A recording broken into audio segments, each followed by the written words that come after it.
안녕하세요. 얼마 전 결혼하고 신혼 생활 중인 30대 여자예요. 저는 남편과 함께 살고 있는데 빌라 3층에 살고 있고 아래층에는 저의 친정엄마가 살고 계세요. 엄마가 건강이 좋지가 않으시거든요. 남편이 참 착한 사람이라서 우리가 모시고 살자고 했는데 엄마가 부득불 부담스러우니 싫다고 우기셔서 타협안으로 같은 빌라에 사는 것으로 해결했습니다. 엄마는 제게 참 애틋하고 아픈 사람이에요. 사실 저는 8살 때까지만 엄마랑 살고 그 후로 헤어졌다가 수십 년 후에야 다시 만났거든요. 그 사연이 참 기가 막히고 아직도 생각하면 분통이 터지기도 하는데 한번 제가 살아온 이야기를 해볼게요. 저는 외동딸입니다. 가족 형편이 넉넉한 편은 아니었지만 그래도 아이가 저 하나밖에 없어서 부모님이 어찌저찌 아끼고 버시면서 잘 생활을 해나가셨어요. 아빠는 택배기사로 일하셨고 엄마는 동네 갈비집에서 밑 반찬들도 만드시고 주방 설거지나 서빙도 하셨죠. 두 분은 어린 나이에 결혼을 하시고 저를 낳으셔서 어린 시절 제 가족 사진에서 두 분은 마치 연애하는 연인이 조카를 봐주는 것 같이 보이는 경우도 있었어요. 특히나 엄마는 얼굴이 참 희고 고운 얼굴이셨죠. 같은 여자인 제가 봐도 참 예쁘고 아름다우셨어요. 그렇게 저희 가족은 부모님이 밤낮 쉬지 않고 일하시며 바쁘고 힘드셨지만 그래도 함께 단란하게 살았어요. 쉬는 날엔 나들이도 가고 명절에는 할머니 할아버지 댁 가서 다 같이 맛있는 것도 먹고 밤새 놀기도 하면서요. 그러다 그 행복은 오래가지 않았습니다. 제가 8살, 즉 초등학교 1학년이던 때 학교에서 갑자기 쓰러졌어요. 아직도 그날이 기억나요. 체육 시간에 친구들과 운동장 놀이터에서 놀고 있는데 뛰는 도중에 갑자기 가슴이 턱턱 막히면서 숨을 쉴 수 없을 것 같은 느낌이 들었거든요. 허걱거리며 저는 쓰러졌고 친구가 선생님께 말씀을 드려서 선생님이 구급차를 불러 저를 병원으로 데려가게 하셨습니다. 응급실로 실려가 이런저런 검사를 받았죠. 엄마 아빠는 일을 하시다가 담임 선생님의 전화를 받고 양해를 구하고 바로 병원으로 달려오셨어요. 검사 결과 저는 심장병이었죠. 당장 수술이 필요하고 수술 후에도 성인 때까지 계속 검사를 하고 관리를 해야 하는 병이었고 저희 부모님은 그 말을 듣자마자 당장 수술 날짜를 잡아달라고 하고 우리 딸 꼭 살려달라 말씀드렸습니다. 그런데 수술비가 문제였어요. 대출을 받거나 돈을 빌리지 않는 이상 부모님 수입과 당시 저희 집 자산으로는 제 수술비가 무리였던 것이죠. 외조 부모님과 친조 부모님도 돈을 융통하시려고 백방으로 돌아다니셨고요. 일단 무조건 수술을 시킬 거라고 날짜를 잡아두기는 했는데 수술 날은 점점 다가오고 돈은 준비가 안 되고 부모님 속이 바짝바짝 마르고 있었죠. 이러다 수술 못 받는 거 아닌가 하고 엄마도 아빠도 정말 많이 우셨대요. 당장에 있는 돈을 다 끌어서 수술비를 융통한다고 하면 수술 후 입원비와 생활비 등이 거의 바닥나는 수준이었어요. 제 약값과 앞으로의 치료비도 비용이 더 들 것이었고요. 아빠가 결국 대출을 알아봐야 하나 고민하고 있을 때 엄마가 돈을 마련해왔어요. 수술 날 며칠 전에 그것도 수술비만이 아니라 앞으로의 입원비, 약값이나 병원비 모두를 댈 수 있을 만큼 넉넉한 돈이 든 통장을 가져오셨죠. 아빠는 너무 놀라서 어디서 가져온 통장이냐고 엄마에게 다그쳐 물었지만 엄마는 돈을 융통할 길이 생겨서 구해온 돈이라고 얼버무리며 정확한 출처를 밝히길 꺼려하셨어요. 아빠는 아무래도 의심스러우셨던지 계속 엄마에게 캐물으셨지만 엄마는 계속 대답을 회피하시다 나중에는 애가 죽게 생겼는데 수술비를 애써 마련해왔더니 지금 이게 무슨 태도냐고 화를 내시며 아빠의 질문을 차단하셨습니다. 아빠는 마음 한가운데 찜찜함이 나와 있었지만 그래도 어쨌든 수술비가 마련된 것은 사실이니 딸부터 살리자는 심정으로 그냥 묻어두셨어요. 저는 며칠 후 예정일에 맞춰 수술을 받았고 그 후 심장 치료를 시작했죠. 수술을 받은 후 제 생활은 완전히 달라졌어요. 저는 학교 소풍은 당연하고 체육 시간에도 참여할 수 없었고 점심시간에는 약과 엄마가 따로 싸준 도시락을 먹어야 했죠. 그래도 친구들과 선생님들이 잘 배려를 해줘서 학교 생활이 어렵진 않았어요. 병원 다니는 것도 약 먹는 것도 귀찮고 번거롭고 때때로 느껴지는 가슴의 통증과 옷 갈아입을 때마다 보이는 수술 흉터 자국이 거슬리기는 했지만 그래도 저는 그 모든 일들을 잘 견뎌나갔습니다. 오히려 제가 견디지 못한 것은 엄마였어요. 태어나고 나서 한 3개월이 지났을 때였을까요? 겨울이 시작되던 무렵이었어요. 다시 학교에 나가기 시작한 지 좀 되었고 먹어야 하는 많은 약들도 다 차례를 외워갈 때였죠. 엄마는 집에 늦게 들어오는 날이 잦아졌어요. 심지어 아빠보다 늦게 들어오기도 하고 엄마가 집에 들어오는 소리가 들려 시간을 확인해보니 새벽 4시가 넘은 경우도 많았죠. 엄마에게 왜 이렇게 늦게 오냐고 물으면 엄마가 일을 많이 해야 해서 그렇다고만 했어요. 아빠도 엄마가 뭔가 이상하다고 생각하셨어요. 밤에 두 분이 언쟁하시는 소리가 자주 들렸죠. 아빠는 주로 애는 아픈데 애를 장모님한테 맡기고 어딜 그렇게 돌아다녀? 일한다는 핑계 대지 마. 내가 전화도 해봤어. 당신 일 저녁 9시면 마무리라면서. 사장이 애기 엄마 애가 아프다고 일찍 끝내줬다면서 어디 갔었어? 하고 물었어요. 엄마는 그럴 때마다 나도 내 사생활이 있어. 내가 애한테 신경 안 쓰는 것도 아니고 병원도 꼬박꼬박 내가 데려가는데 뭐가 문제야? 하시며 아빠에게 맞서셨어요. 사실 엄마는 고운 외모에다 언제나 온순하고 할 말은 하시지만 늘 조용조용 하셨는데 화내는 엄마 모습은 처음이어서 놀랐던 기억이 나요. 아무튼 전 아빠가 엄마에게 어떤 의심을 하시던 그냥 엄마가 조금이라도 일찍 퇴근해서 저와 더 많은 시간을 보내주시기를 바랄 뿐 그 이상으로 바라는 건 없었어요. 그러다 어느 날이었어요. 학교에 다녀와 보니 웬일로 아빠가 집에 계셨어요. 분명히 일하고 계셔야 할 시간이었는데 말이죠. 아빠 얼굴이 누가 봐도 화가 많이 나신 얼굴로 빨갛게 달아올라 있었어요. 심지어 제가 집에 들어온 것도 모르셨죠. 저는 아빠 얼굴이 무서워 말도 못 걸고 조용히 방으로 들어가려 하는데 안방에서 엄마가 나오셨어요. 엄마는 한 손에 큰 여행 가방을 들고 두꺼운 코트를 입고 계셨죠. 처음 보는 코트였는데 어린 제가 보기에도 비싸 보이는 코트였어요. 우리 집 형편으로는 절대 살 수 없는 그런 코트야. 엄마가 부잣집 아가씨처럼 보이기까지 했어요. 저는 그런 엄마가 낯설어서 말도 못 걸고 그냥 서 있는데 엄마가 나오다가 저와 눈이 마주쳤고 제게 다가왔습니다. 엄마는 저를 꼭 안아주시면서 제 귓가에 속삭이셨어요. 이제 엄마 없이 아빠랑 둘이서 살아야 해. 병원은 친할머니랑 같이 가면 되고 약 먹는 거 절대 잊어버리면 안 돼. 학교에서도 막 뛰어놀면 안 되고 지금처럼 잘하면 돼. 지금까지 우리 딸 너무 잘했으니까 지금처럼 하면 돼. 우리 딸 잘할 수 있지? 우리 딸 믿어? 하시는데 울음이 섞인 목소리였습니다. 저는 아빠와 둘이 살아야 한다는 말에 너무 충격을 받아서 엄마를 안고 왜 엄마? 엄마 어디가? 왜 나랑 같이 안 살아? 나 엄마랑 살 거야 하고 울기 시작했어요. 저 엄마를 보시던 아빠는 저를 엄마에게서 강제로 떼어놓으시며 엄마에게 소리 지르셨죠. 아빠 역시 목소리에 울음이 담겨 있었고요. 그래 그렇게 좋으면 가. 자기가 낳은 핏덩이 버리고 그렇게 돈 많은 놈이 좋으면 가라고. 애는 내가 키울 거야. 다시는 죽을 때까지 애 얼굴 볼 생각도 하지 마. 절대 안 보여줄 거니까. 아빠가 소리 지르는 걸 들으면 저는 진짜 내가 엄마랑 못 살게 되는 거구나 라는 생각에 눈물만 났습니다. 엄마는 애써 울음을 참으면서 애 달래줘. 계속 울면 심장에 물이 될 거야. 라고 하시면서 현관문을 열고 나가셨습니다. 그리고 뒤도 한번 돌아보지 않으시고 그대로 떠나버리셨고 저는 그런 엄마를 울면서 뒤쫓아가려고 했지만 아빠가 저를 꽉 붙잡고 놔주시지 않으셨어요. 저는 아빠 품에 안겨서 그저 울기만 했고 왜 엄마랑 못 살아? 하고 물었습니다. 아빠는 당시 많이 화가 나셨던 모양이었어요. 제게 엄마가 떠난 이유를 솔직하게 가감없이 다 이야기해 주셨거든요. 엄마는 이제 아빠 말고 다른 아저씨가 좋대. 그래서 떠났어. 엄마는 이제 그 아저씨랑 살 거야. 하고 분노가 가득 담긴 목소리로 말씀하셨죠. 저는 엄마를 이해할 수 없었어요. 엄마는 분명 아빠와 사이도 아주 좋았거든요. 딸의 투병과 좋지 않은 형편 속에서도 두 분은 늘 서로를 사랑하셨어요. 그래서 아빠가 그렇게 화가 많이 나셨던 건지도 모르겠어요. 엄마에게서 평소에는 전혀 이상한 기운을 못 느끼셨을 테니까요. 그렇게 엄마가 떠나고 저와 아빠 두 사람의 생활이 시작되었습니다. 병원 치료와 검사는 친할머니나 친할아버지가 맡아주셨고 집에 오면 텅 빈 집, 때때로 할머니가 제 하교를 맞아주셨죠. 아빠는 한동안 우울해하셨지만 어린 딸이 있으니 마음을 애써 잡으신 것 같았어요. 열심히 일을 하시면서도 제 치료를 신경 쓰셨고 제 숙제를 도와주시기도 했죠. 자랄수록 엄마가 아빠한테 한 행동이 어떤 행동인지 점점 더 잘 깨닫게 되었고 그에 따라 엄마를 향한 증오심도 무럭무럭 자라났어요. 엄마는 바람이 났고 그 바람난 남자 때문에 아빠와 아픈 나를 버리고 새살림을 차린 거죠. 때때로 그런 생각도 했어요. 내가 아파서 나 아픈 것 뒤치다거리 하기는 싫어서 더 이상은 힘들게 일하면서 몸도 아픈 딸까지 건사하기 싫어서 그래서 날 떠난 거라고요. 그런 생각이 들면 이 모든 게 다 내 잘못인 것만 같아서 아빠에게 한없이 미안하고 죄스러웠어요.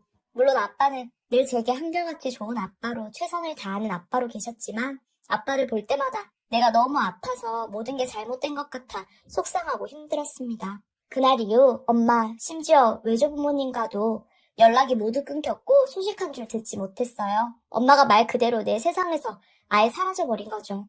저는 엄마를 향한 분노로 치료도 더 열심히 받고 공부도 열심히 했어요. 반드시 성공해서 아빠를 행복하게 해주고 싶었거든요. 그게 제 삶의 목표였어요.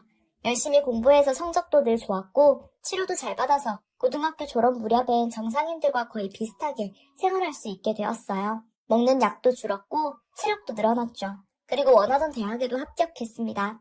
대학에서도 늘 성적 장학금을 받을 정도로 공부를 열심히 했고 장학금들 덕에 첫 학기를 제외하고는 등록금 걱정도 별로 없이 무사히 졸업했어요. 졸업하고 나서 저는 전공대로 호텔에 취업했죠. 호텔리어가 늘 꿈이었거든요. 첫 월급을 타고 아빠를 비싼 레스토랑으로 모셔가 밥을 사드렸어요. 언제 커서 취직해서 아빠를 이런 비싼 곳에서 밥을 먹여주냐고 우시더군요. 저도 눈물이 났지만 애써 웃으면서 앞으로는 이런 데서 식사하는 게 질리도록 먹여줄 거야 하고 말씀드렸어요. 취직해서 열심히 일했고 열심히 돈을 모았습니다. 그리고 일하다가 지금의 제 남편을 만나 연애도 시작했죠. 연애한 지 3년 정도 되었을 때 청혼을 받고 결혼하기로 했어요. 결혼하겠다는 소식을 전했을 때 가장 기뻐한 건 아빠셨어요. 그리고 저는 그날 충격적인 소식을 들었습니다. 아빠가 사실은 말기암이야. 우리 딸 걱정할까 싶어서 말을 못했는데 이제 시집 간다니까 아빠 편하게 갈 수 있을 것 같아. 아빠의 말에 너무 놀라 당장 병원에 갔더니 이미 여기저기 전이 되어서 손 쓸 수가 없다고 했습니다. 왜 우리 아빠는 이렇게 힘들게만 사나 싶어 그날 아빠를 안고 많이 울었어요. 아빠는 괜찮다고 저를 달래주셨지만요. 결혼식에는 아빠 손을 잡고 들어가고 싶었는데 아빠는 안타깝게도 제가 결혼하기 5개월 전에 돌아가셨습니다. 장례식장에서 정말 많이 울었어요. 남편이 제 심장이 혹시나 잘못될까봐 24시간 내내 지키고 있었죠. 장례가 끝나고 남편은 아버님이 걱정하시지 않게 행복하게 잘 살자고 했고 저는 그 말에 마음을 추스리고 다시 결혼 준비를 시작했어요. 그러다가 드레스를 고르는 날이 왔죠. 드레스샵에 남편과 함께 가서 여러 드레스를 하나하나 보던 중이었는데 뒤쪽에서 고함이 들려오더군요. 돌아보니 어떤 아줌마가 소리를 지르고 있었습니다. 들어보니까 내가 똑바로 들고 있으라고 했지 가방도 제대로 못 들고 쓸모없는 것? 이라고 하더군요. 무슨 한여를 부리는 것 같아서 얼굴이 찌푸려졌습니다. 그리고 계속해서 폭언을 하는데 그 폭언을 듣는 자는 죄송합니다만 반복했어요. 들으니 그분도 꽤 나이가 있어 보였죠.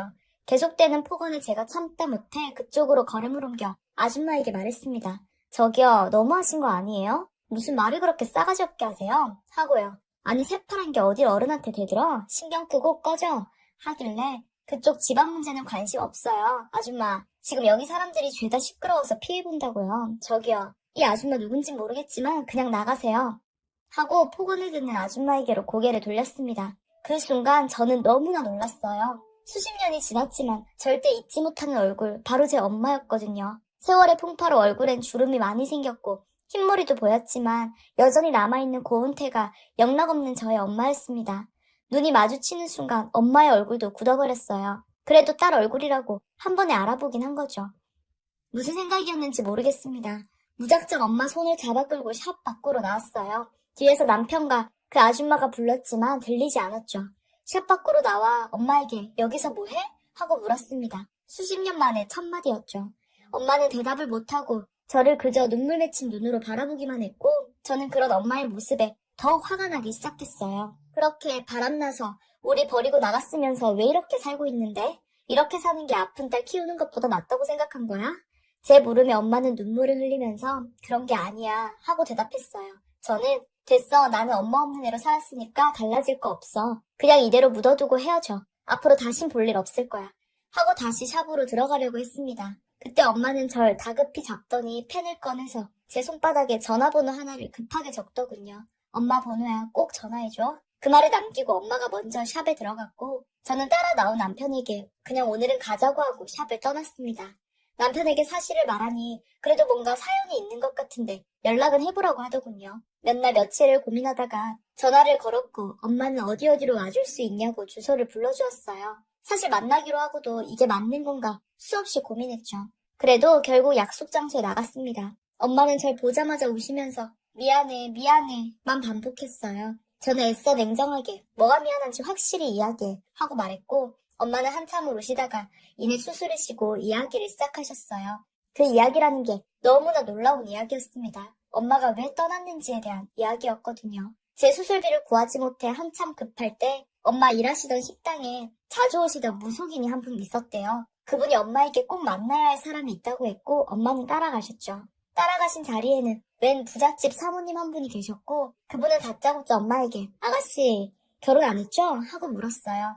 엄마는 결혼해서 애까지 있다고 했고 그분은 지금 남편과 갈라서고 자기 아들과 결혼해달라고 말했습니다. 엄마는 너무 놀라셔서 무슨 소리 하시는 거냐고 했지만 그분이 말씀하시길 저 점쟁이가 그쪽이랑 우리 아들 궁합이 딱 맞아서 그쪽이랑 우리 아들이랑 결혼해야 우리 아들 앞길이 탄탄대로라네. 말도 안 되는 소리를 하신 거죠. 엄마는 단칼에 거절하셨지만 그분은 우리 집 사정을 아시고 엄마를 압박하셨어요. 자기가 수술비와 병원비 다 지원할 테니 남편에게 바람난 것처럼 거짓말하고 오라고요. 엄마는 너무 괴로운 고민을 하셨어요. 딸의 목숨을 살리는 대신 딸을 떠나야 한다는 게 너무 화가 나고 슬프셨대요. 자기가 능력이 없어서 이런 일이 생겼다고요. 그러나 결국 엄마는 절 살리는 길을 택하셨고 애가 일상생활에 다시 적응할 때까지 같이 살게 해달라는 조건으로 돈을 받고 제안을 승낙했어요. 그리고 제가 태어나고 다시 학교에 다니며 생활하게 되자 그렇게 그 계약을 이행하러 나가신 거고요. 충격적인 엄마의 말에 저는 다리가 풀려버려 주저앉았습니다. 뒤이어 이어지는 말은 더 가관이었어요. 엄마가 결혼하고 5년도 안 되어 새 남편이 교통사고로 갑자기 죽었고 엄마는 남편 잡아먹은 년이란 소리 들으면서 지금껏 그 집 한유로 살아온 것이죠. 그때 샵에서는 시어머니 조카 결혼식 드레스를 보러 간 것이었고요. 저는 모든 게 다 제 탓인 것만 같아 엉엉 울며 엄마에게 미안하다고 했습니다. 엄마는 제게 울지 마. 울면 위험해. 엄마는 괜찮아. 우리 딸. 잘 커서 이제 결혼한다니 엄마 너무 행복해. 하시며 달래주셨어요. 저는 그렇게 한참을 울다가 엄마에게 말했죠.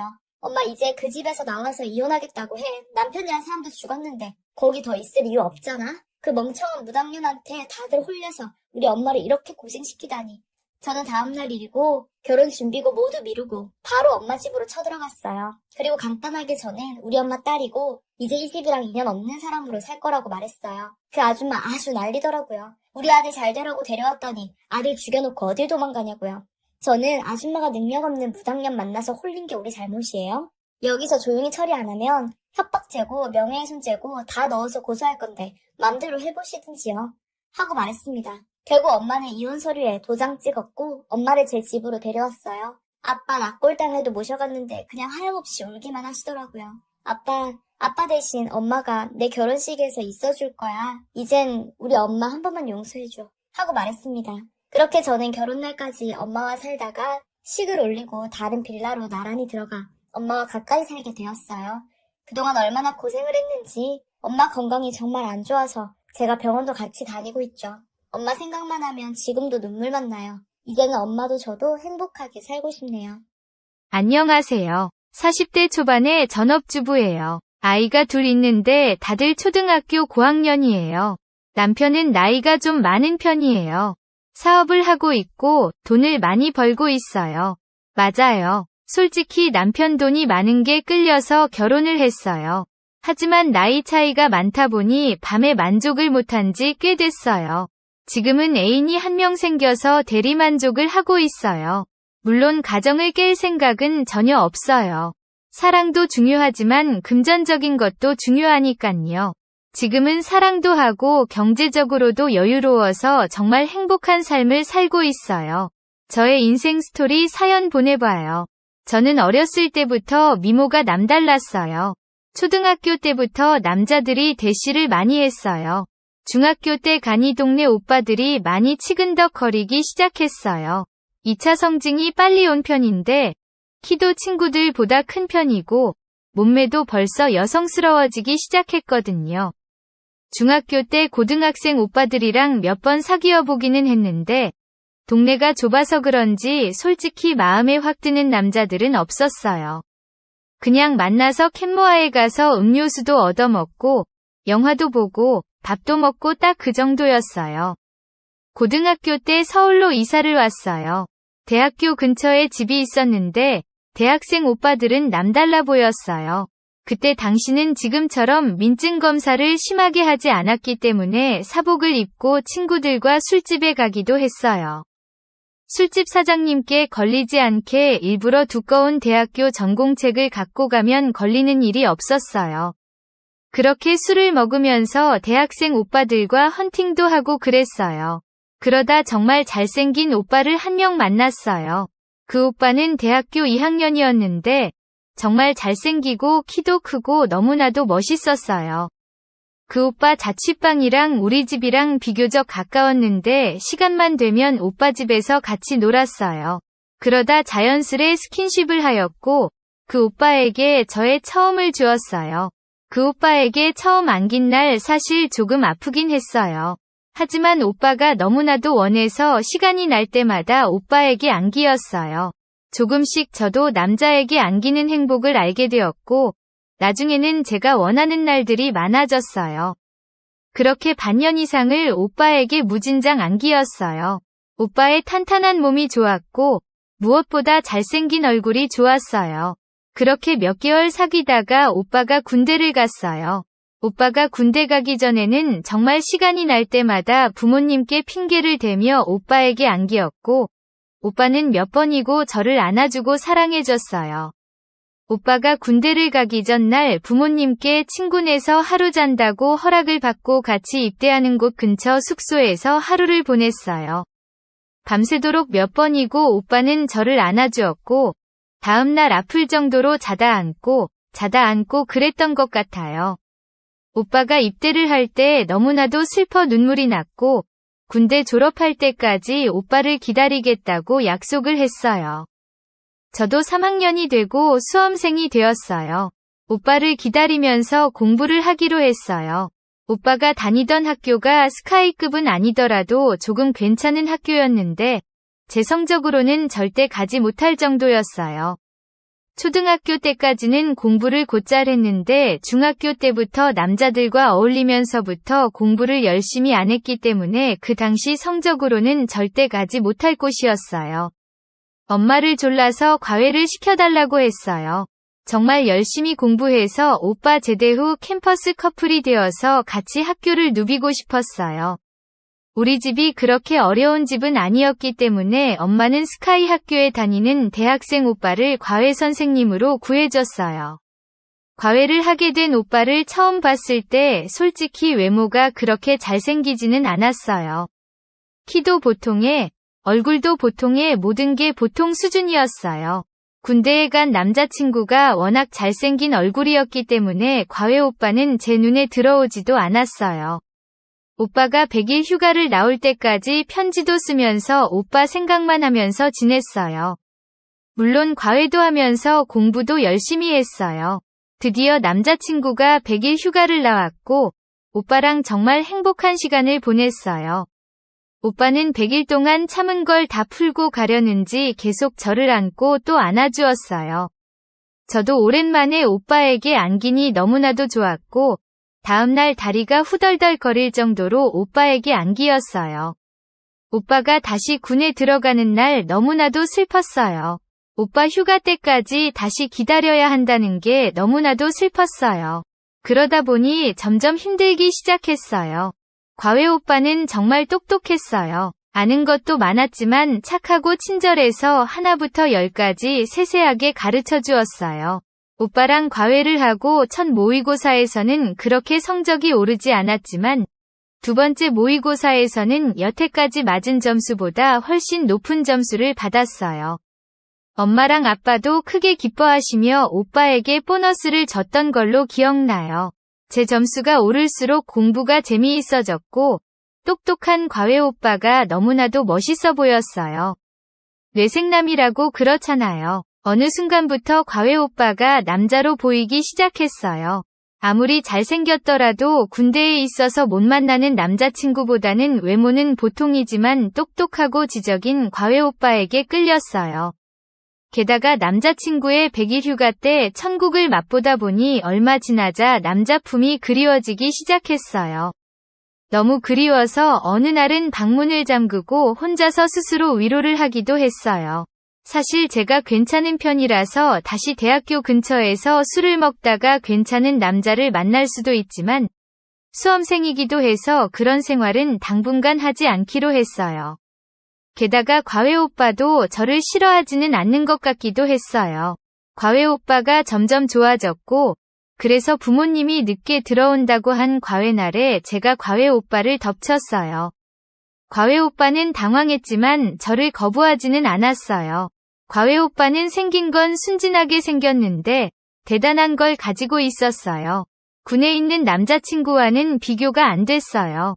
하지만 과외 오빠는 그때가 처음이었고 기술이 좋지는 않았어요. 그래도 처음 과외 오빠에게 안기는 날 정말 만족할 만 한 시간을 보냈어요. 한 번 그런 시간을 보내고 나니 과외 오빠에게 안기는 날이 많아졌어요. 물론 과외 공부는 철저히 했고 주말에 오빠 자취방에 가서 안기거나 과외날 부모님이 늦게 온다고 한 날은 과외가 끝나고 오빠에게 안기였어요.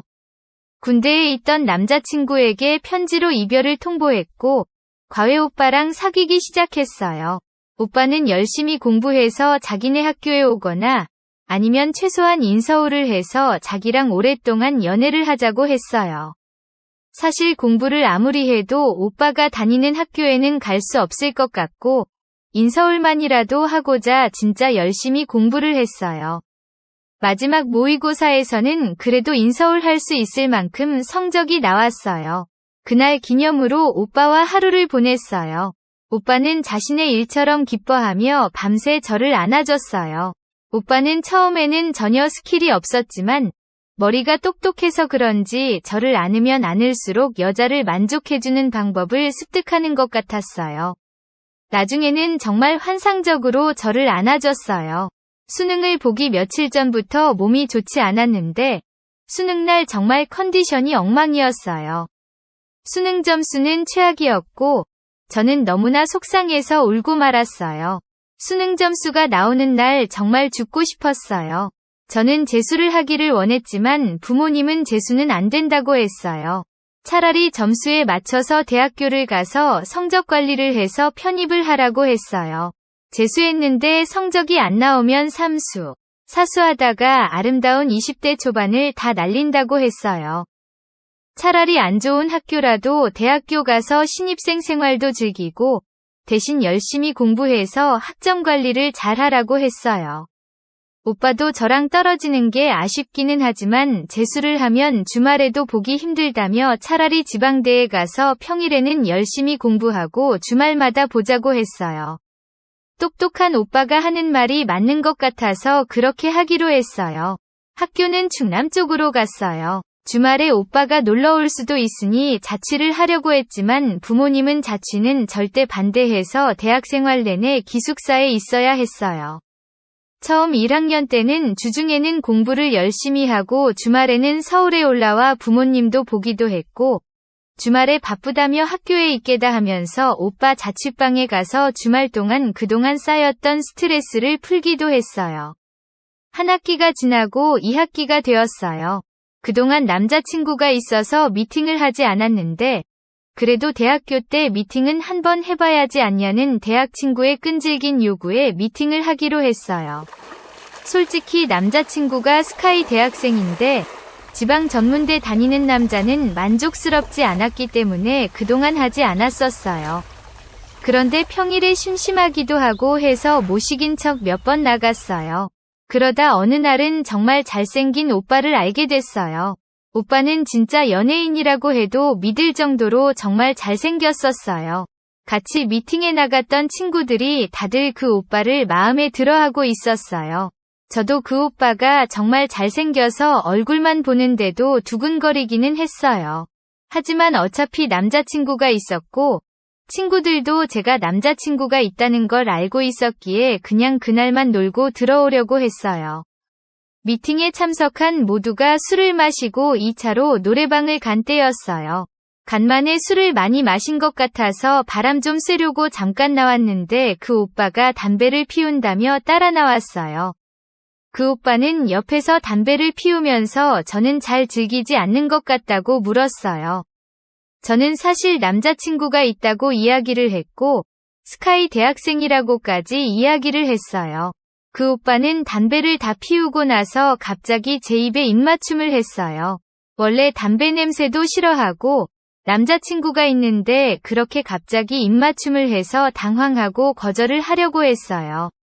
하지만 눈앞에 있는 그 오빠의 잘생긴 얼굴과 입맞춤의 스킬이 워낙 뛰어나서 저는 오빠를 받아들였어요.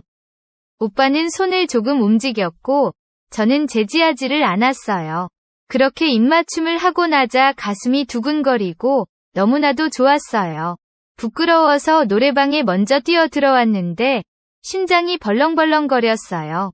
기숙사에 들어오고 나서도 입맞춤을 할 때 가까이서 보던 그 오빠의 얼굴이 생각나서 잠을 못 잘 정도였어요.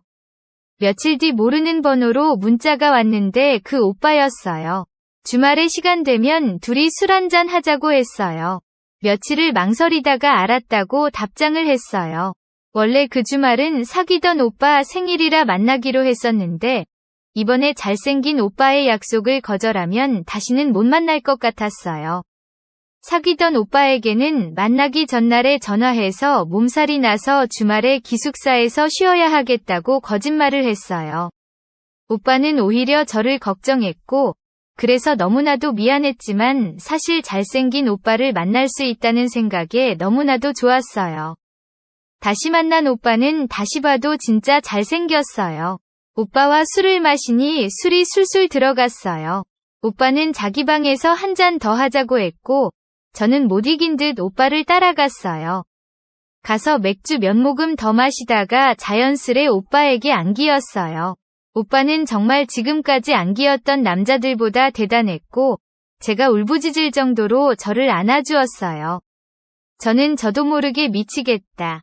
미치겠다, 너무 좋다라고 야릇한 소리를 낼 수밖에 없었어요. 오빠는 잘생긴 얼굴만큼이나 여자를 여러 번 안아본 것 같았어요.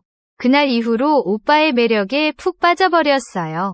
오빠 자취방이 학교에서 멀지 않았기 때문에 둘이 공강이 맞을 때마다 오빠 집에 가서 안기었고 수업이 다 끝난 저녁에는 오빠 집에서 안기다 자다를 반복하다 기숙사 문 닫을 시간에 맞춰서 기숙사에 돌아왔어요. 평일에도 오빠 집에서 밤새 안기고 싶었지만 평일날의 외박은 집에 전화가 갔기 때문에 어쩔 수 없었어요.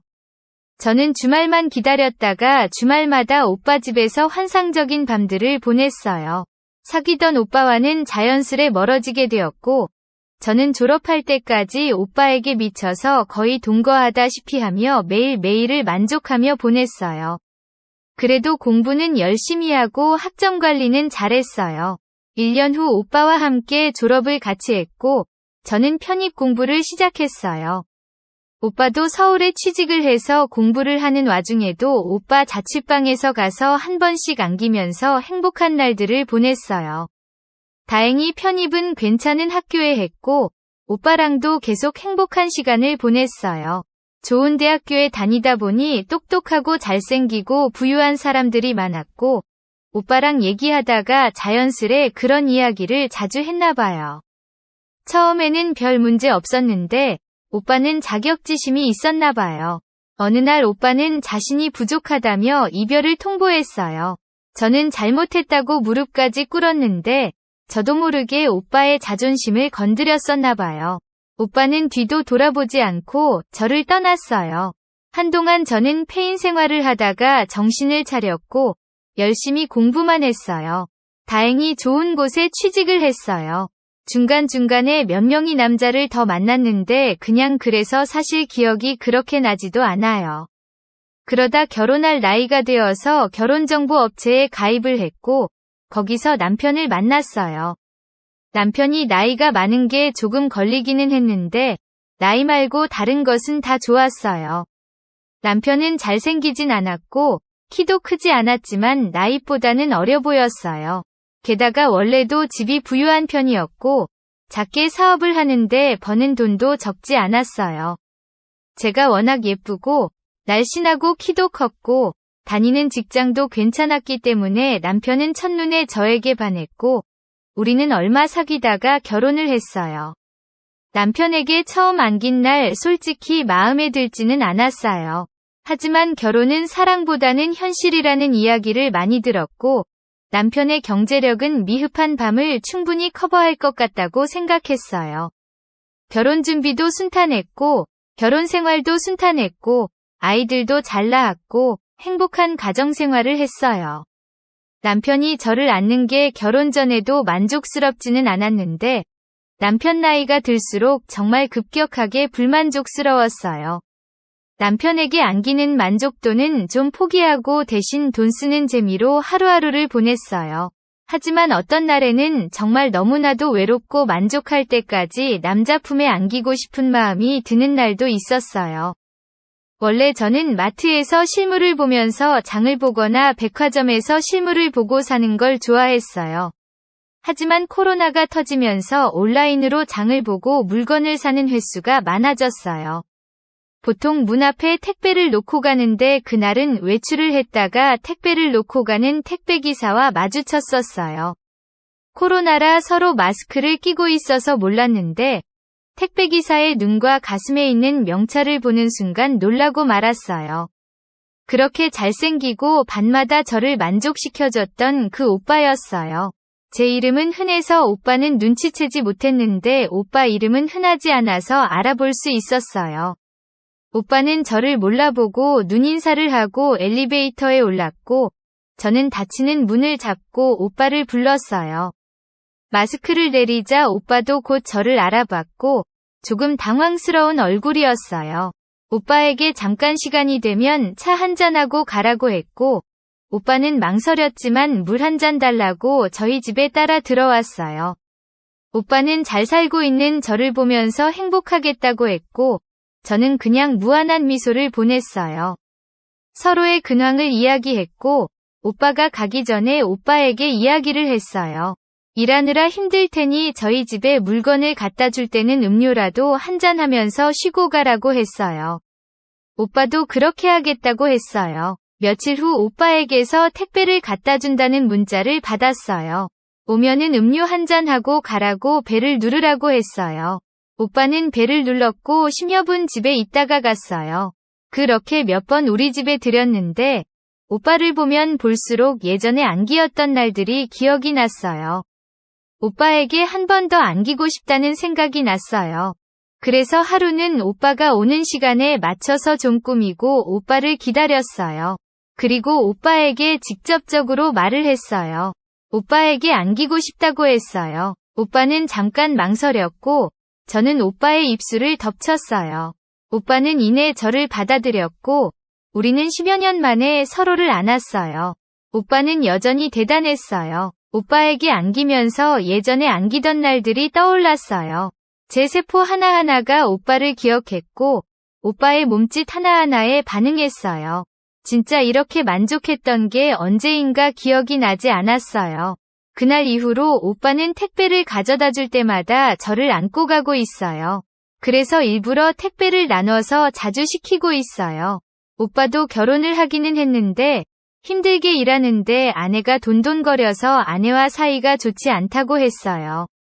그래서 오빠도 저를 안는 게 너무 좋다고 했어요.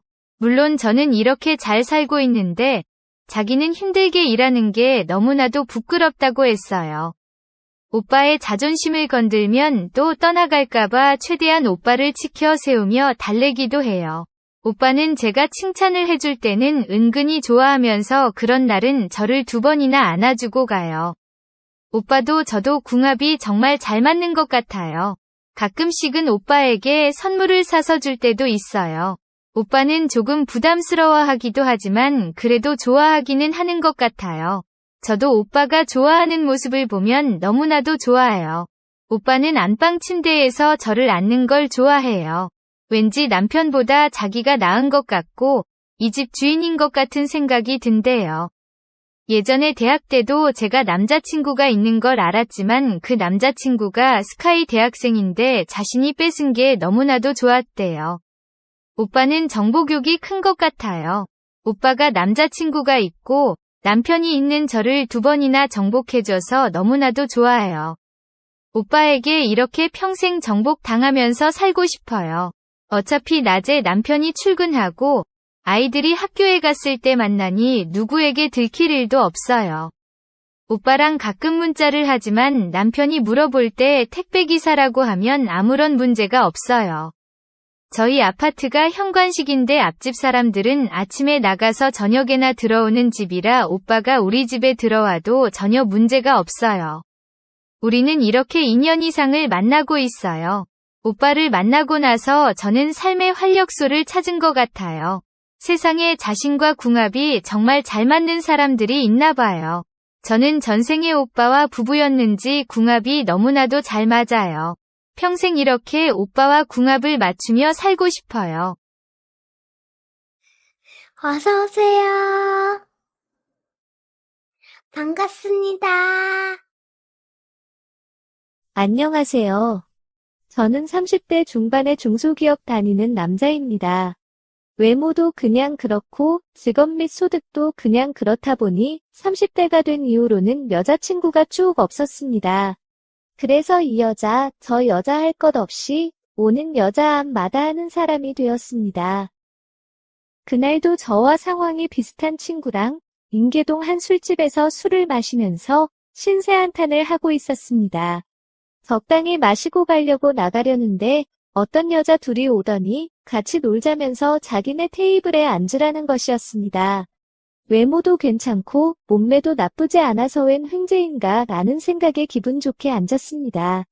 저희가 앉자마자 오빠들이 사줄 거냐고 묻는 것이었습니다. 얼마 먹을까 싶어서 마음대로 하라고 하였더니 메뉴판에 있는 메뉴를 다 시키는 줄 알았습니다. 친구랑 둘이서 마실 때는 소주 3병에 안주 하나 먹어서 4만 원이 안 나왔는데 그 여자들이랑 합석한 자리에서 20만 원이 넘게 나왔습니다. 심지어 저희는 적당히 배가 불려서 거의 먹지 않았습니다.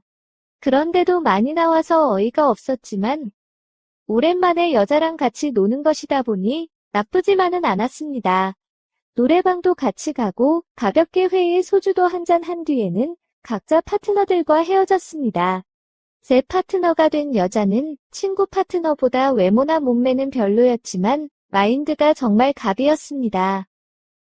합석한 이후로 노는 내내 제 옆에 딱 붙어서 계속 술도 따라주고 안주도 먹여주면서 얼마나 몸을 바짝 밀착하면서부터 앉던지 갑작스러운 남자의 신체 변화가 자주 와서 많이 민망했지만 그럴 때마다 그녀는 조금만 기다렸다가 만나자며 웃으면서 넘겼습니다. 옷 사이사이로 보이는 타투를 보면서 만만치 않은 여자라고 생각했지만 모텔에 들어가서 뜨겁게 놀다 보니 남자를 어떻게 다루어야 하는지 정말 잘 아는 여자였습니다. 여자 경험이 적은 편이 아니었는데 이런 느낌과 만족감을 주는 여자는 처음이었습니다. 열심히 운동을 하고 나니 출출함에 야식을 시켜 먹었고 그 뒤에도 아침까지 열심히 운동을 하였습니다. 그 날 이후로 저희 넷은 자주 만나서 노는 사이가 되었고 친구 파트너와도 몇 번 운동을 하였지만 그녀만큼 좋지는 않았습니다. 그렇다고 이 여자, 저 여자 가릴 입장이 아니다 보니 친구 파트너와의 운동도 마다하지는 않았지만 그럴 때마다 그녀가 저한테 자기 집에서 자고 가라면서 적극적으로 운동하자는 신호를 보냈고 어쩌다 보니 그녀 집에서 동거까지 하게 되었습니다. 나중에 물어보니 친구 파트너도 저한테 호감이 있다고 해서 운동하는 것도 모르는 척하고 있었지만 친구 파트너와 운동할 때마다 속상했다면서 이제는 절제 친구 파트너와 운동하지 말라고 하였습니다.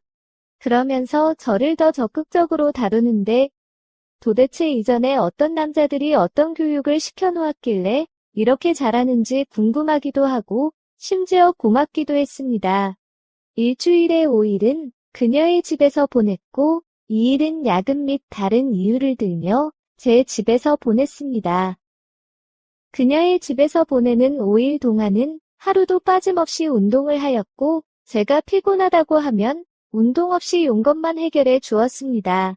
그날 같이 놀았던 친구는 그때 파트너를 잘못 선택한 것이 후회가 된다면서 제가 부럽다고 하였지만 나쁜 점도 많았습니다.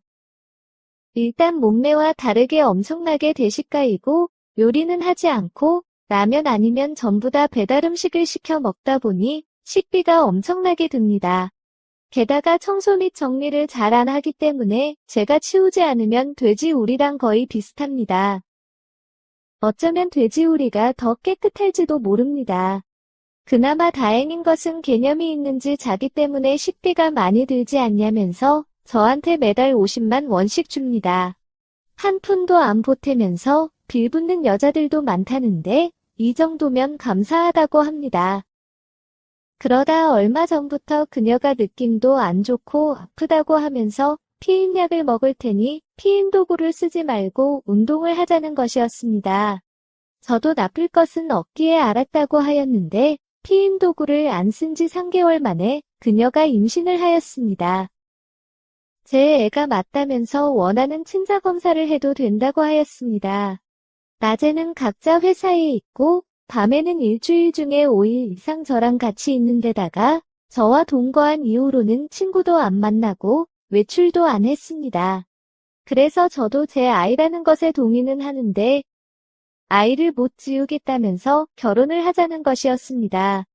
그녀가 싫은 것은 아니지만 단 한 번도 그녀와 결혼을 생각해 본 적도 없고 특히나 얼마나 많은 남자를 만났는지 능숙하다 못해 남자가 아닐까 싶을 정도로 남자를 잘 다루는 여자를 아내로 받아들인다는 것이 탐탁지 않았습니다.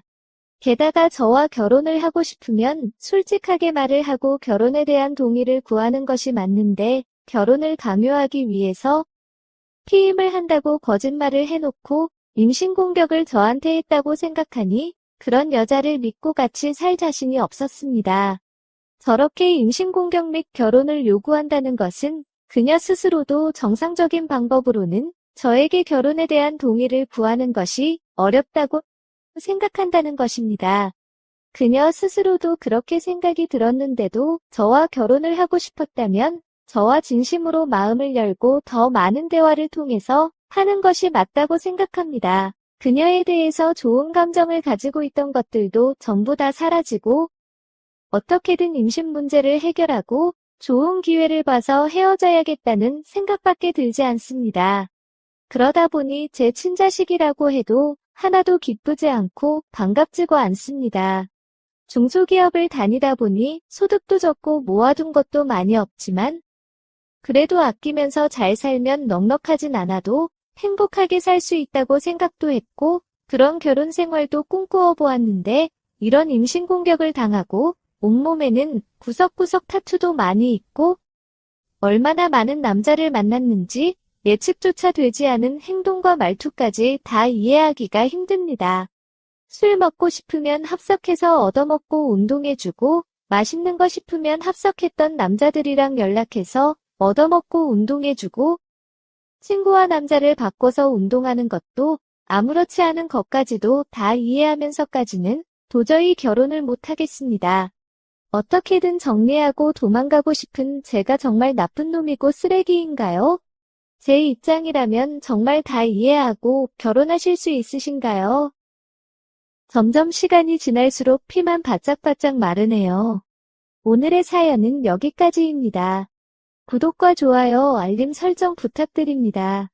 긴 글을 읽어주셔서 감사합니다. 구독과 좋아요 꾹꾹 눌러주세요. 꾹꾹. 알림 설정도 꾹꾹 눌러주세요. 안녕하세요. 들꽃야담입니다. 오늘은 두 선비의 끈끈한 의리와 믿음이 주는 인생 교훈 이야기를 들려드리겠습니다. 옛날 충청도 어느 마을에 두 선비가 살았습니다.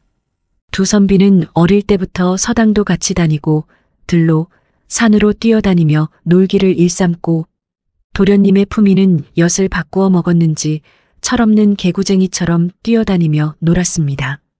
천방지축 놀다 보니 여기 다치고 저기 다치고 그들을 보살피는 종을 애를 먹이며 어린 시절을 보냈습니다. 두 소년의 이름은 현과 덕이었습니다. 두 소년의 어린 시절은 모두 부유하여 걱정 없이 글 공부하며 자랐지만 세월이 흐를수록 현의 집안은 가세가 기울어 점점 가난해졌고 덕의 집은 점점 논밭과 존들이 불어나고 장원급제하여 벼슬을 두루 거치게 되었습니다. 덕선비는 평안도 감사로 부임을 받아 평안도에서 감사일을 하고 있었고 현 선비는 충청도에서 급제도 못하고 계속 글 공부만 하면서 조상이 물려준 재산으로 근근히 살고 있는데 자식이 장성하여 딸을 시집을 보내게 되었습니다. 건너 동네 벼슬아치 양반집으로 시집을 가니 그 집안에 맞게 혼수를 해야 하는데 현 선비는 살림살이가 가난했기에 딸의 혼인날이 정해졌지만 돈이 없어 혼수를 마련할 길이 없었습니다. 보다 못한 현 선비 아내가 말했습니다.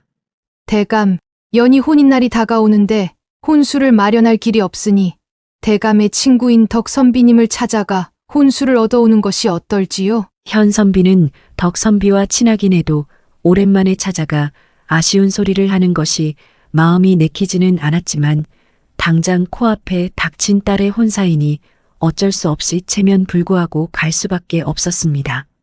현 선비는 괴나리 보찜 지고 부랴부랴 평안도 가명으로 덕 선비를 만나러 갔습니다. 이리 오너라. 어디서 오신 이시온지요? 하인이 나와 현 선비를 맞이했습니다.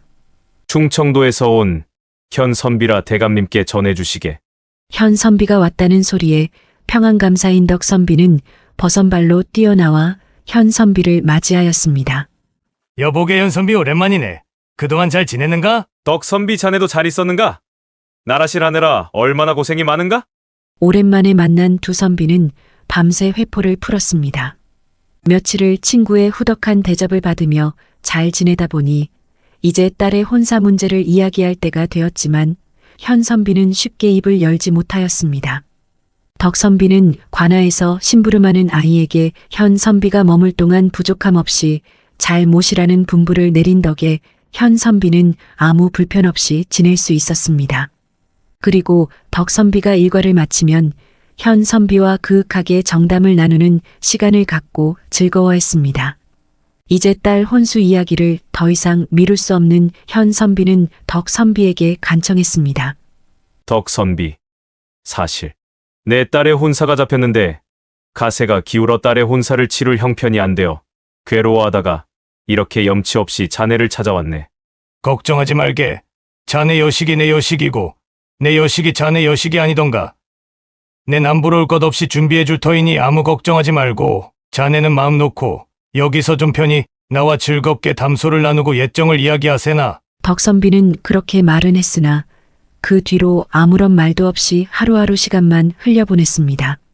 이에 하루하루가 지루하고 딸의 혼사는 다가오는데 아무것도 해결을 못하고 있으니 답답하여 현 선비는 더 이상 평안도에 머물 수가 없었습니다. 혼인날이 점점 다가오니 속히 가봐야겠네. 이복에 우리가 얼마 만에 만났는데 이렇게 쉽게 간단 말인가? 내 정사가 바빠. 낮에는 시간을 낼 수 없어 무료해서 그런가? 내 즐겁게 잘해줄 터이니 며칠만 더 있다가 가세나. 그리곤 덕 선비는 광기 몇 명을 뽑아 현 선비를 위해 연회를 베풀도록 지시했습니다. 얼굴이 예쁘고 교태로운 기생들의 춤사위와 맛있는 음식과 술에 둘러싸여 정신을 못 차리고 즐겁게 지냈습니다.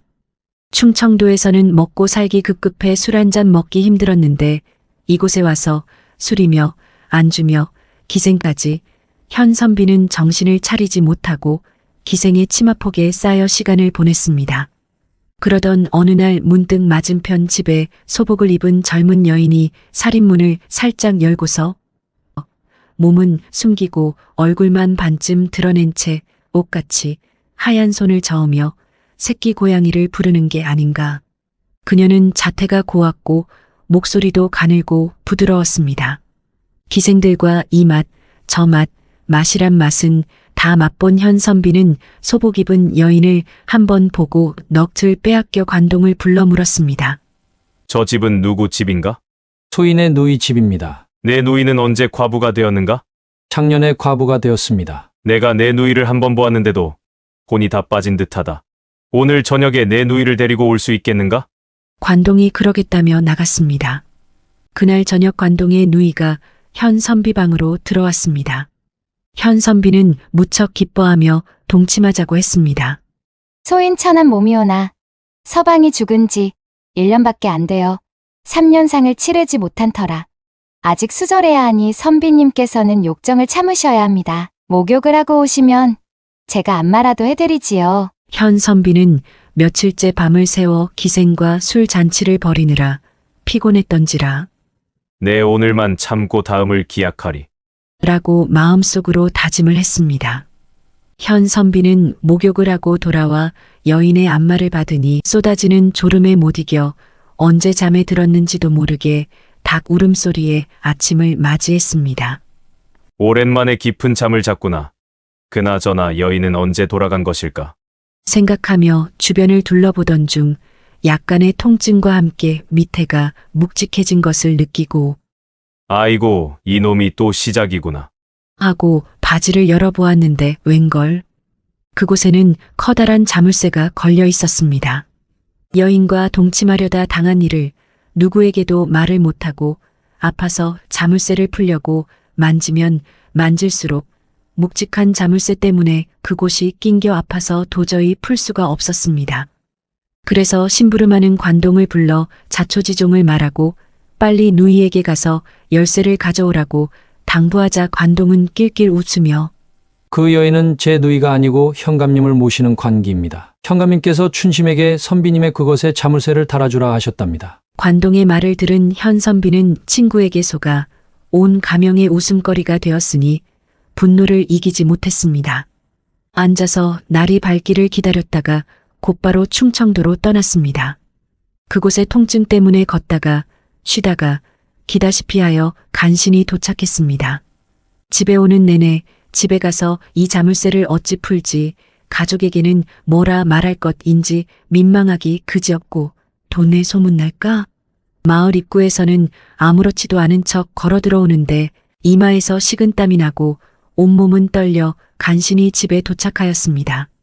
보름이면 집에 도착할 것을 20날이 걸려 딸의 혼사를 사흘 앞두고 간신히 집에 오면서 현선비는 끓어오르는 분노와 모욕감을 삭힐 수가 없었습니다. 내 처지가 이 모양이니 오랜 법까지 나를 웃음거리로 여기는구나. 내 글 공부를 열심히 하여 꼭 장원급제를 할 것이야.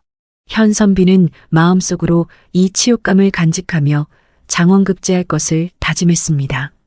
그렇게 혼신의 힘을 다하여 집에 도착하니 가족을 볼 면목이 없었으나 집 안으로 들어가니 아내가 기쁜 표정을 지으며 맞이하고 위로해 주었습니다. 대감, 천리길을 어떻게 다녀오셨어요? 현선비는 더욱 분한 마음이 들었습니다. 내가 옛적만 믿고 어리석게도 구걸하러 떠났다가 혼수를 얻기는커녕 이상한 병만 얻어왔소. 그리고 계속 신음하며 덕선비를 끊임없이 욕했습니다. 그러자 아내가 의아한 표정을 지으며 말했습니다. 무슨 말씀이세요? 당신은 몰랐나요? 며칠 전 평안도 가명에서 물품을 실은 말이 여러 마리 왔어요. 혼수를 성대하게 마련해 주었는데 빗자루나 족집게 등 자질구레한 물건까지 갖춰놓지 않은 게 없었어요. 연희와 함께 혼수를 보고 기뻐 여느 대감집 못지않게 넉넉하게 시집을 보낼 수 있어 얼마나 기쁘고 다행인지 덕 선비님의 세심함에 감동하며 당신 오시기만 기다렸습니다. 그런데도 당신이 그걸 모르다니요. 감사님의 은덕이 비할 데가 없는데 무슨 까닭으로 화내며 이렇게 욕을 하세요? 그러고는 물품 목록을 꺼내 보여주었습니다. 현선비가 바라던 것보다 훨씬 더 많은 혼수를 보고 선비는 기뻐했습니다. 이에 노여움을 풀고 웃음 지으며 말했습니다. 혼수는 이제 갖춰졌지만 난 처한 일이 있으니 이를 어찌하면 좋겠는가? 아내가 그 이유를 묻자 현선비는 그녀를 좁은 방으로 데려가 사정을 자세히 이야기해주고는 자기 물건을 꺼내 보여주었습니다. 아내는 박장대소했습니다. 물건 중에 남는 열쇠 하나가 있어 이상하게 여겼지만 까닭을 몰라 갖고 있었는데 덕 선비께서 미리 알고 열쇠를 넣어주셨네요. 감사님께서 혼수를 갖춰 보내주신 것도 감사한데 이 일까지 해결하게 해주셨으니 더욱 감사해야겠네요. 그러면서 아내는 깔깔 웃었습니다. 현선비는 친구에게 당한 자기 꼴이 아내에게 너무 부끄럽고 수치심을 떨칠 수가 없었습니다. 현선비는 덕선비 덕분에 딸의 혼례를 성대하게 치르고 그 뒤로 암자에 들어가 글 공부에 매진하였습니다. 덕선비가 나에게 그렇게 한 까닭을 곰곰이 생각하며 친구의 깊은 생각에 감동하여 내 이번엔 기필코 출사하여 덕선비와 함께 나란히를 볼 거라 다짐하고 글공부를 하였습니다. 마음이 흐트러져 집중이 안 될 때는 불경을 읽고 부처님에게 불공도 드리면서 꼬박 3년을 암자에서 공부하여 한양으로 과거 시험을 보러 떠났습니다. 때마침 평안감사의 임기를 마치고 돌아온 덕선비는 과거 시험을 관할하는 예조판서로 임명되어 현선비가 시험을 보는 동안 함께 도독소에 앉아서 지켜보고 있었습니다.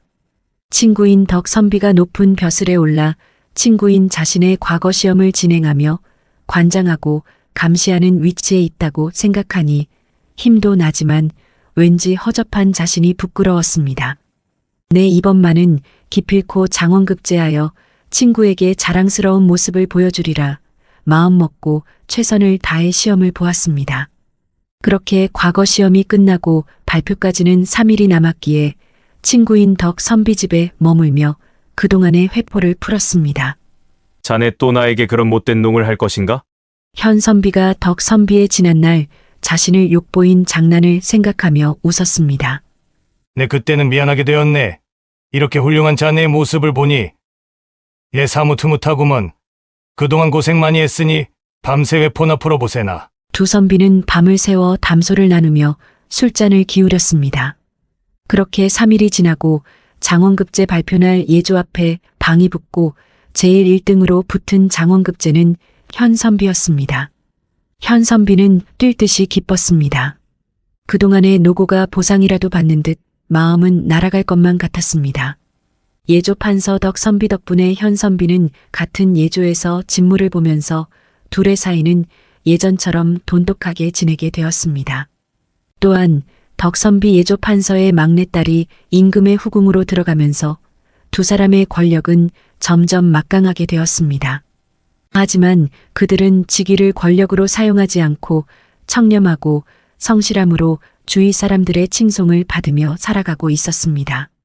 덕선비는 원래 물려받은 재물도 있고 판서를 하면서 그 재물을 더 불려나갔지만 친구인 현선비는 집안이 가난하고 출사한 지 얼마 안 되었으니 자칫 다른 마음을 먹을 수 있음을 감지하여 덕선비는 미리 현선비가 어진 마음으로 정치에 전념할 수 있도록 한양에 집을 사주어 지방에 있는 가족이 올라오게 하는 한편 농과 밭을 사주고 하인을 들여주어 살아가는데 걱정 없이 해주었기 때문에 현선비도 정사를 보는데 더 충실할 수 있었습니다. 이렇게 두 친구가 도와가며 사람들의 존경을 받으니 이를 시기하는 몇몇 대신들이 있었습니다. 특히 예조 참판 김상현은 호시탐탐 예조 판서를 몰아내고 자기가 판서 자리에 오르기를 고대하고 있었습니다. 그래서 자기 사람을 한 사람이라도 예조에 넣고 싶어 이번에 장원급제를 한 조카를 예조에 넣으려고 판서에게 청탁을 넣었습니다. 판서 나으리, 이번에 장원급제한 김 아무개가 제 조카입니다. 그래서 말씀드리는데 김 아무개를 예조의 관리로 들이심이 어떨런지요? 이를 어쩐다. 이번에 형조에서 인재가 부족하다 하여 형조에 배치하기로 하였네. 판서 나리, 그러지 마시고 김 아무개를 예조로 불러들일 수는 없을까요? 이거 은자 이혼데 저희 형님께서 판서님께 드리라고 해서요. 내 언제 이런 뇌물로 청탁을 받던가? 당장 거두시오. 이는 내가 하는 것이 아니고 나라의 정사요. 앞으로 이런 뇌물로 청탁을 요구할 시 누구를 막론하고 내포도청에 고발하여 경을 치게 할 것이요. 김판관은 사색이 되어 나갔습니다. 그동안 김판관이 다른 관리들로부터 청탁 뇌물을 받은 것을 몇 번 눈감아준 덕 판서는 이번엔 단단히 호통을 쳤습니다. 이에 반감을 가진 김판관은 이번에야말로 예조 판서 덕 판서를 찍어내야겠다는 다짐을 했습니다. 예조에서 부정부패를 일삼는 몇몇 관리들을 매수하여 이번에 덕 판서를 몰아낼 계획을 논의하기 시작했습니다. 밤마다 김판관 집에 모여 음모를 작당했습니다. 판관인 자기가 판서가 되면 그들의 직급도 올려줄 것이고 청탁 뇌물을 얼마든지 받아 부를 축적할 수 있으며 그 부를 이용하여 높은 관리로 올라갈 수 있음을 관리들에게 이야기하니 그들의 꿈은 하늘 높은지 모르고 부풀어 올랐습니다. 그래서 덕 판서가 없어지면 자기들 세상이 될 것 같다는 생각에 김판관과 관리들은 무슨 내용으로 덕 판서를 찍어낼지 고민하다가 마침 그럴듯한 내용이 생각이 났고 그들은 김판관 집에 모여 음모를 꾸미는 일을 논의하게 되었습니다. 이번에 청나라에서 오는 사신단들을 이용해서 덕 판서를 찍어낼 음모를 작정한 김판관은 사신단이 들고 올 서신에 미리 자신이 덕 선비를 음모할 서신을 써서 넣는 것이었습니다. 이번 임금을 몰아내고 덕 선비의 딸이 낳은 왕자를 왕으로 추대하자는 문서를 써서 사신단이 들고 온 서신에 끼워 넣어 임금에게 전달되게 하는 것이었습니다.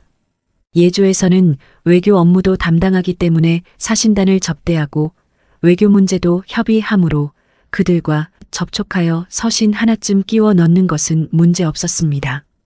결전의 날에 예조의 관리들은 김판관 집에 모두 모였습니다. 서신을 누가 쓸지를 모의하였지만 서로 쓰기를 꺼려했습니다. 만약 잘못되어 영모가 발각되는 날엔 글을 쓴 사람은 참수를 면하기 어렵기 때문이었습니다. 그들은 궁리하다 아무도 못 알아볼 방법을 터득하였습니다. 여러 사람이 돌아가면서 글을 쓰게 되면 나중에 필적 감정에서 드러나지 않을 것이고 오히려 필적이 혼란스러워 청나라에서 온 것이 확신을 갖게 될 것으로 생각하고 모인 사람이 돌아가면서 한자 한자 써나갔습니다. 그러다 보니 문서 한 장 쓰는데 밤을 새워 쓰게 되었고 버린 종이만도 한 자루는 되었습니다. 그렇게 쓰인 서신은 청나라 사신단이 갖고 온 문서에 끼워 넣어 임금 손에 들어가게 되었습니다. 청나라에서 온 서신을 읽던 임금은 문서 하나를 읽으면서 손을 부들부들 떨었습니다. 평소에 청렴하여지기로 하면 둘째가라던 덕 판서가 그리고 자기의 장인이 이런 일을 청나라와 짜고 버릴 사람이 아니라고 믿고 있었기 때문에 임금은 더욱 분노하였습니다. 하지만 청나라 황제의 직인이 찍힌 서신을 보니 정말 기가 막힐 노릇이었습니다. 궁궐은 순식간에 발칵 뒤집혔습니다. 이보다 더 큰 영모는 없는지라 임금은 내금의장으로 하여금 당장 예조판서 덕 선비를 옥에 가두고 후궁인 덕 선비 딸은 후궁 처소에 감금을 시키고 이 일을 철저히 밝히라는 명령을 내렸습니다. 영문도 모르고 감옥에 갇힌 덕 판서는 자기의 영모 사실을 알게 되었습니다. 덕 판서는 너무 억울했습니다. 아무런 해명할 기회도 주지 않고 감옥에 넣기부터 하는 임금님이 원망스럽기도 했습니다. 이 사실을 어떻게 증명할지 앞이 캄캄했습니다. 놀라긴 덕 판서의 딸도 마찬가지였습니다. 갑자기 하늘에서 쏟아지는 번개처럼 날벼락 맞는 상황이 벌어지고 충격과 두려움에 옴짝달싹할 수가 없었습니다. 무슨 손을 쓸 사이도 없이 처소에 감금이 되어 아무것도 할 수 없는 상황에 슬피 울 뿐이었습니다. 이때 감옥으로 찾아온 사람이 있었으니 현 선비였습니다. 덕 판서는 현 선비에게 은밀히 알아볼 것이 있다고 이야기해 주었습니다. 평소에 김판관과 관리들의 부조리가 심하여 나에게 적발된 것만도 수십 건이었고 일전에 조카를 예조에 넣고 싶다고 하는 것을 다른 부서에 넣은 일로 나에게 좋지 않은 감정을 갖고 있을 것 같으니 자네가 그들의 동정을 살펴주게. 그리고 요즘 들어 부쩍 몇몇 관리들과 어울려 다니면서 뭔가 일을 꾸미는 듯한 느낌을 받았는데 또 뇌물 청탁이나 받나 하고 무시하였지만 아무래도 느낌이 좋지 않아. 그들을 상세히 조사해주게. 알겠네. 내 자네 구명을 위해 혼신 힘을 다 쓸 테니 조금만 고생하시게. 귀인마마는 어떻게 되셨는가? 내가 감옥에 갇혔으니 귀인마마도 무사하지 못하실 텐데. 귀인마마도 처소에 감금되어 아무도 만날 수 없어 답답하기만 하다네. 아무튼 내 김판관의 동태를 살펴 이 일을 바로잡을 테니 걱정하지 말게. 그리고 현 선비는 내전으로 들어 임금님을 배웁기를 청하였습니다. 평소에 덕 판서와 친분이 많다는 것을 임금님도 아는지라 혹시 현 선비도 관련이 되어 있을지 의문이 들어 이야기하고 싶었던 터라 현 선비를 반갑게 맞이했습니다. 예조 참이 어서 오시오. 네, 그렇지 않아도 예조 참이를 부르려던 참이었소. 판서가 이런 영모를 꾸미다니 내 믿을 수가 없소이다. 전하, 이번 일은 덕 판서를 음해하려는 자들의 소행이오니 이번 영모 사건을 소신이 좀 더 알아본 연후에 문초를 하심을 청하옵니다. 하여 사신단이 갖고 온 서신들을 소인에게 보여주시옵소서. 임금은 문서들을 내주었습니다. 그래, 무슨 잘못된 점이라도 발견을 했는가? 서신에서 이상한 점을 발견하긴 했지만 심증만으로는 확실치 않아 더 확실한 증거를 잡기 위해 현선비는 임금님께 청하였습니다. 전하, 소인이 조금 더 조사할 것이 있사오니 이 서신들을 소인이 잠시 맡아 조사를 할 수 있도록 윤허하여 주시옵소서. 알겠소. 내 덕 판서를 신문하기 전에 견참에 조사할 것을 허락하오. 집으로 돌아온 현선비는 하인을 불렀습니다. 그래 시킨 일은 어찌 되었느냐? 예날이 김참판 댁에는 몇몇 선비들이 모여 술자리를 하고 있사옵고 나리께서 가져오라고 하신 불쏘시개는 창고에 넣어놨습니다. 그래 호롱불을 들고 나를 따르라. 창고로 들어간 현선비는 하인이 갖고 온 자루를 쏟은 뒤 구겨지고 찢어진 종이들을 일일이 펴서 확인했습니다. 불쏘시개 할 종이는 세 자루나 되어 모두 확인하는데 하룻밤 꼬박 걸렸습니다. 옳지. 그럼 그렇지 찾았다. 덕 판서를 구명할 수 있겠구나. 그랬습니다.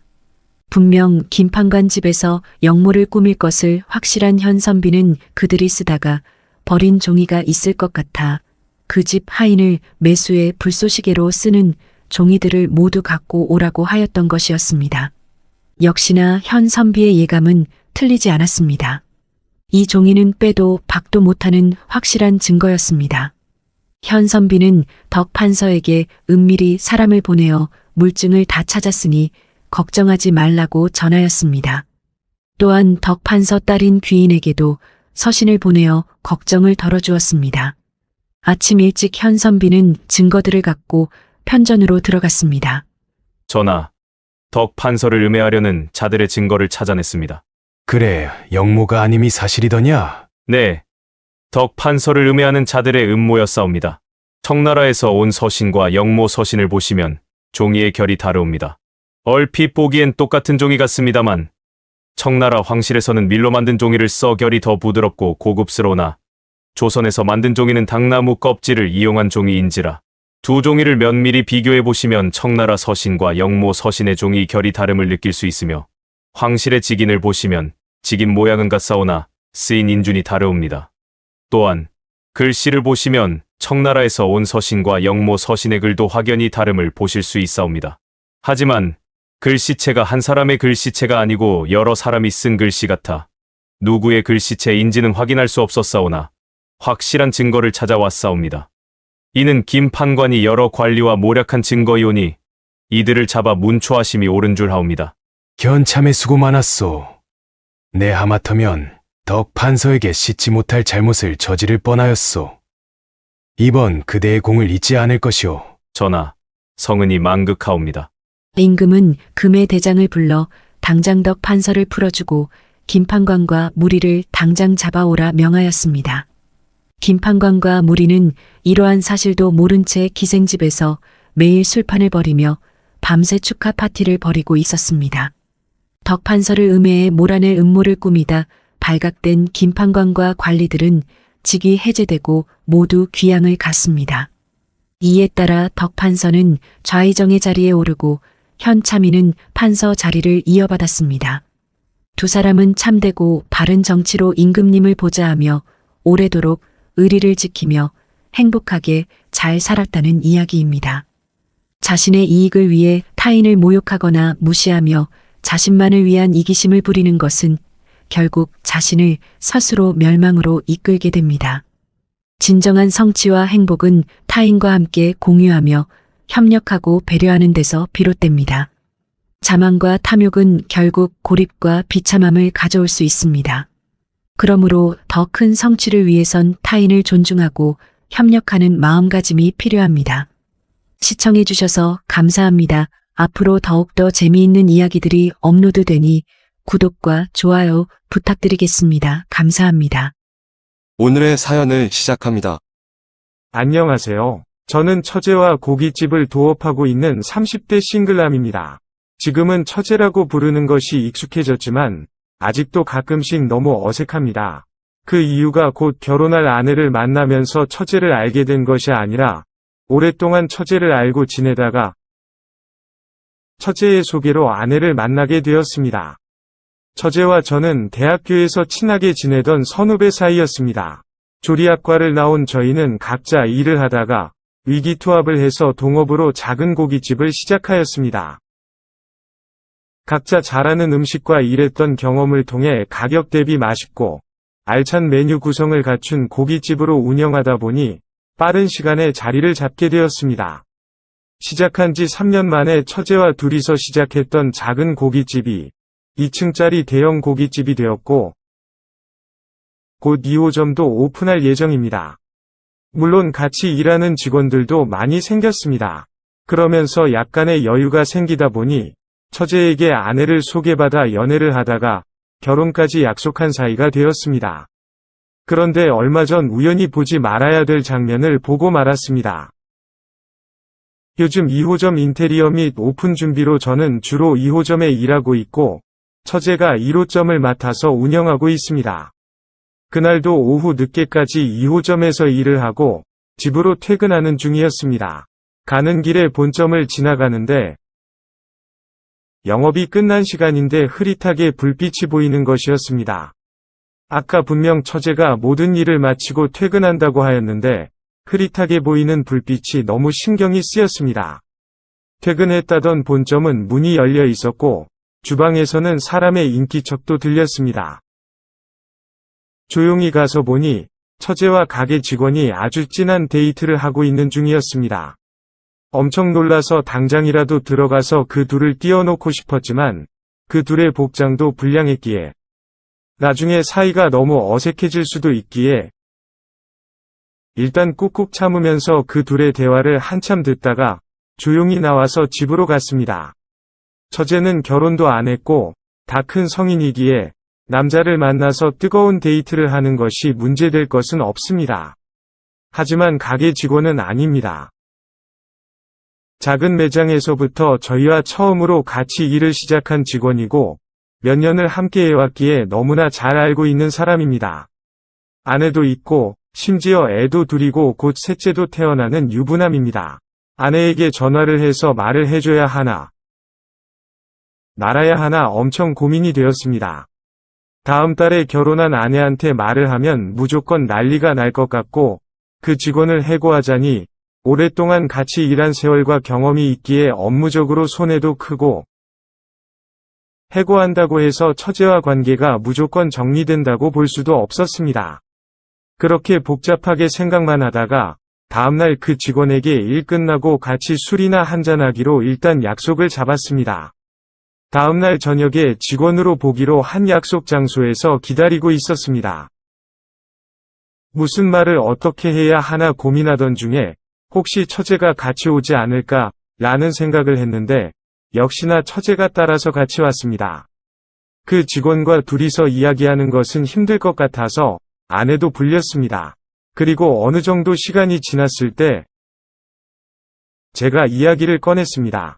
처제와 직원은 절대 자기네들은 그런 사이가 아니라면서 저보고 오해라고 하였지만 제가 어제 본점에서 본 것들을 상세히 설명하면서 촬영한 영상을 보여주자 멘탈이 나갔는지 아무 말도 하지 못했습니다. 아내도 바쁠 때마다 가끔씩 매장에 와서 일을 도와주었기에 그 직원을 잘 알고 있습니다. 그래서 그 직원이 유부남이라는 것도 알고 있습니다. 아무 말도 못하는 그 둘을 보면서 아내는 어떡하려고 둘이서 그랬냐면서 화를 내기 시작했고 다른 직원들은 이 사실을 아무도 모르냐고 저에게 묻는데 저도 그것까지는 잘 모른다고 하였습니다. 그런데 이미 다른 직원에게도 데이트하는 장면을 걸린 적이 있다면서 비밀을 지켜달라고 부탁은 했지만 잘 지켜졌는지 모르겠다고 처제가 말을 했습니다. 한참 동안 정적이 흘렸고 별다른 결정이나 소득 없이 그날의 자리를 끝이 났습니다. 아내는 처제와 같이 집에 들어갔다가는 큰 싸움이 날 것 같다면서 제 집으로 같이 왔습니다. 집에 와서 아내와 맥주를 마시면서 한참 동안 이야기를 나누었지만 결론은 처제와 그 직원이 헤어지지 않으면 끝없는 논쟁에 불과했습니다. 다음날 처제는 몸이 아프다면서 매장에 나오지 않았고, 그 직원도 자기 할 일은 하고 있지만 저와 거리를 두면서 제 눈치를 보고 있었습니다. 어떻게 할 거냐며 화도 내고, 하고 싶은 말은 많지만 그 둘이 결정을 내릴 때까지 기다릴 수밖에 없었습니다. 매장 정리 및 마지막 할 일을 하고 매장을 나오는데 직원이 저를 기다리고 있었습니다. 처제와 헤어지고 매장도 그만두겠다면서 문제를 일으켜서 너무 죄송하다고 하였습니다. 매장을 운영하면서 공과 사는 정확히 구분해서 처리하겠다고 다짐을 했지만 이 문제만큼은 공과 사를 구분하는 것이 너무 힘들었습니다. 만약에 기혼자 직원들끼리 만나는 것이었다면 매장을 그만둘 만큼의 문제는 아니라고 생각합니다. 일하는 것에 문제만 되지 않는다면 분명 그 만남은 사적인 부분이 맞는다고 생각합니다. 그런데 처제와 관련된 문제이고 처제와 직원 간의 거리를 두기 위해서 그만두게 내버려 두는 것도 아닌 것 같았습니다. 오히려 공적으로 따져볼 때 오랫동안 일을 하면서 경험도 많고 손발이 잘 맞는 직원이 그만두는 것은 큰 손해가 맞습니다. 일단 그만두는 것은 생각해보자며 내일도 변함없이 출근해달라는 말과 함께 헤어졌습니다. 아내는 왜 그 직원을 붙잡았냐면서 저한테 따졌지만 당장 그 직원이 빠졌을 때에 생길 여러 문제점들이 너무나 뻔히 보였습니다. 처제도 이야기를 들었는지 형부인 제가 하라는 대로 따르겠다면서도 그 직원의 퇴사를 잡아줘서 고맙다는 식이었습니다. 며칠을 고민한 끝에 유능한 직원을 그만두게 할 수도 없고 처제와의 만남도 유지하게 할 수도 없으니 2호점에 제가 가는 것이 아니라 처제가 가서 일을 하는 걸로 결론을 지었습니다.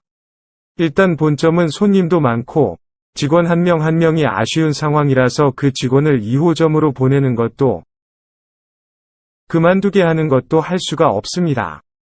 2호점이 처갓집에서 거리도 있고 대중교통으로 가는 길도 안 좋아서 아직 차가 없는 처제가 다니기엔 너무 불편하겠지만 그렇게 하기로 결정하였습니다. 그리고 그 둘이서 다시는 만나지 않겠다는 약속도 받기는 했는데 다 큰 성인들이 밖에서 몰래 만난다면 막을 방법이 없으니 무언가 석연치 않은 점도 있지만 믿어보기로 했습니다. 아내는 제가 처제를 친동생이 아니라서 가족이 아니라 고깃집 사장님 입장에서만 일처리한 거라며 제 원망은 하지만 딱히 아내도 좋은 방법을 제시 못하는 것은 마찬가지입니다. 시간이 지나면서 그 둘의 약속이 잘 지켜면서 정리되기를 바라는 길밖에 없는 것 같습니다. 오늘의 사연은 여기까지입니다. 구독과 좋아요, 알림 설정 부탁드립니다. 긴 글을 읽어주셔서 감사합니다. 구독과 좋아요 꾹꾹 눌러주세요. 꾹꾹. 알림 설정도 꾹꾹 눌러주세요.